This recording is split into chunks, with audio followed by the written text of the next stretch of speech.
Bangon na, ayaw nagkatulog diha.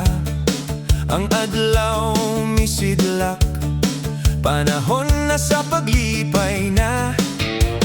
Bisan gamay ra atong naa sa kamot, basta magkuyog ta, kompleto na ang kalipay sa sulod.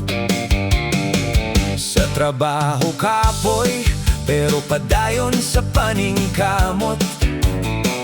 Pag-uli sa balay, mawala tanan ng kagutom. Kapoy ug kalaay, kung naay problema, ayaw dayon kabalaka. Kayang kinabuhi mo labay ra, katawa lang ta.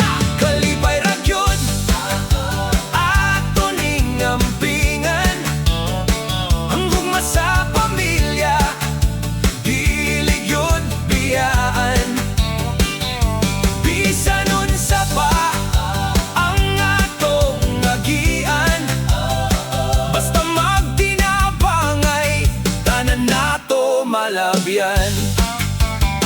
Niadto ko sa tindahan, usara unta akong paliton. Pag-uli na ko, 5 kasupot akong gidalaon. Nang butana si Mrs. Asa man nimong sweldo karon.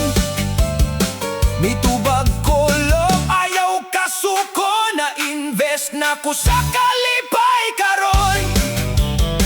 Kung masuko si Mrs., hilom lang sa makadiyot. Kay kung motubag ka dayon, basin mo sa matang kapungot.